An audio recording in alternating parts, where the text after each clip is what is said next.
Magandang umaga po sa inyong lahat. Narito na yung ating latest update sa binabantayan natin na bagyong si Super Typhoon Goring as of Wednesday po ngayong umaga, August 30, 2023.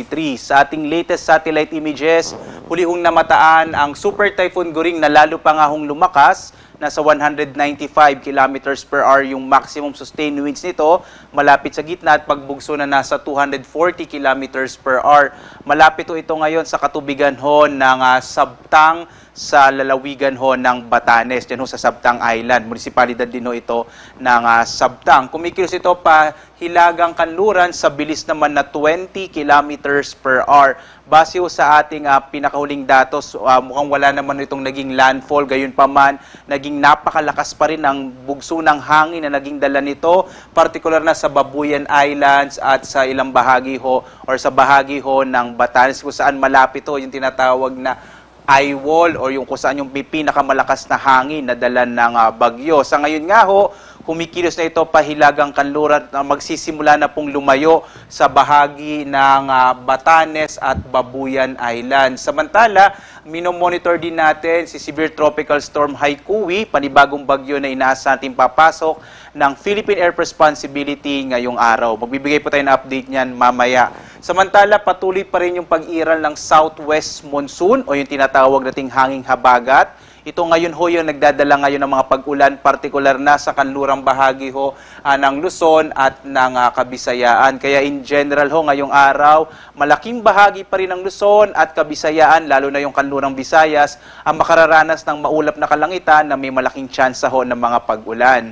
Sa ngayon nga, ito ho yung latest track ho ng bagyong si Goring na may international name na Saula at ang ating pagtaya po dito, patuloy itong kikilos pa hilagang kanluran o magsisimula na hong lumayo sa may bahagi ng Batanes at Babuyan Island area.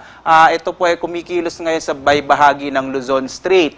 Inaasahan nga natin na lalabas ito ng Philippine Area of Responsibility ngayong araw o mamayang gabi o bukas, Huwebes ng madaling araw, patungo sa bahagi naman ng southern part, katimugang bahagi ho ng China. Sa ngayon, nakataas sa signal number 4. Kanina ho, may signal number 5 pa tayo, pero dahil papalayo na yung bagyo, binaba na natin yung tropical cyclone wind signal.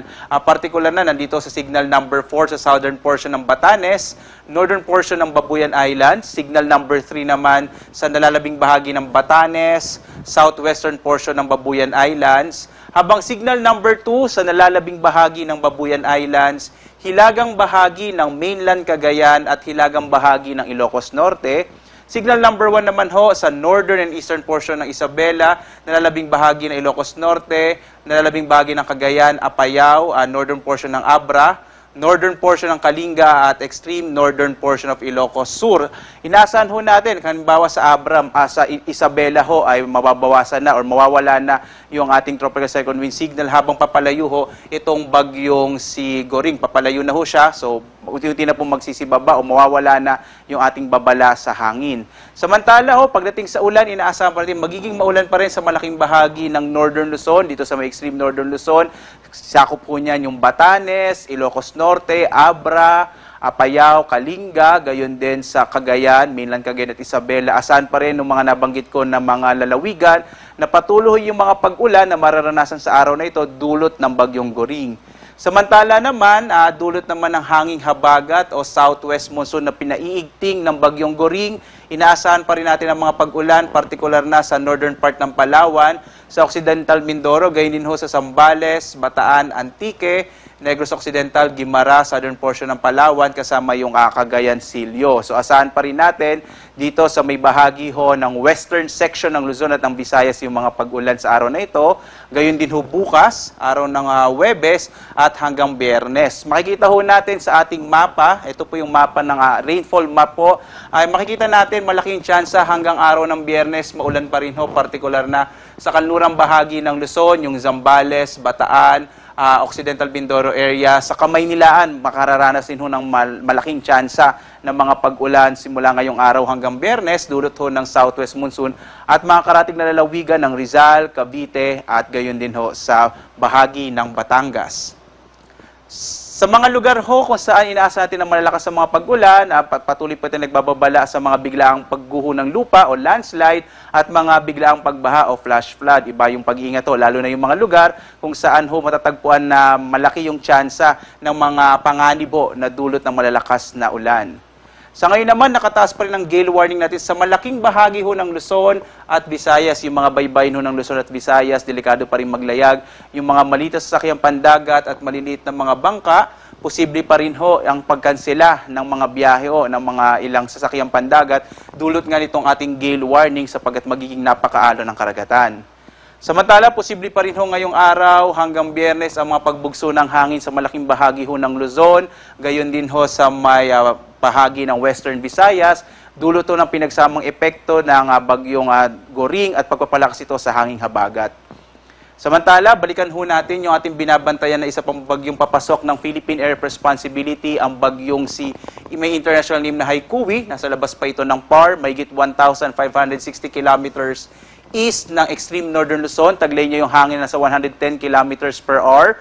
Malapit sa gitna at pagbugsan sa 135 kilometers per hour. Kumikilos ito pa Kanluran. Hilagang Kanluran sa bilis naman na 15 kilometers per hour. Base ho sa ating latest track, inaasahan natin na papasok ho ito ng Philippine Air Responsibility ngayong umaga o tanghali. At kikilos ho ito pahilagang Kanluran. Posible ho, base sa ating latest track, bagamat pwede pa rin naman ito magbago, pero malaki yung tsansa, araw ho ng Biyernes ng gabi, nasa labas na rin ito ng Philippine Air Responsibility. Bagamat wala ho tayong nakikitang direktang epekto, hindi ho magla-landfall itong bagyong si Haikui na tatawagin nating Hana, ay patuloy niyang palalakasin yung hanging habagat, kaya magpapatuloy ho yung mga pag-ulan, at least yung maulap na kalangitan, sa malaking bahagi ng Luzon at Western Visayas hanggang araw ho ng Biyernes o Sabado dahil nga sa pagpasok ho ng bagyong si Hana. At yan ho yung ating latest sa lagay ng ating panahon. Papalabas na ho yung bagyong Goring at papasok naman yung bagong bagyo na tawagin natin bagyong Hana. Dahil ho doon, asahan pa rin natin ang malaking tsansa ng pag-ulan sa malaking bahagi ng Luzon at Western Visayas. Sundan tayo sa ating iba't ibang mga social media platforms para ho sa latest update sa lagay ng ating panahon. At muli ho, mula sa Pag-asa Weather Forecasting Center, ako naman si Obet Badrina, live po na nag-uulat. Maghanda po tayo lagi para sa ligtas na Pilipinas. Maraming salamat po. Mag-ingat po kayong lahat.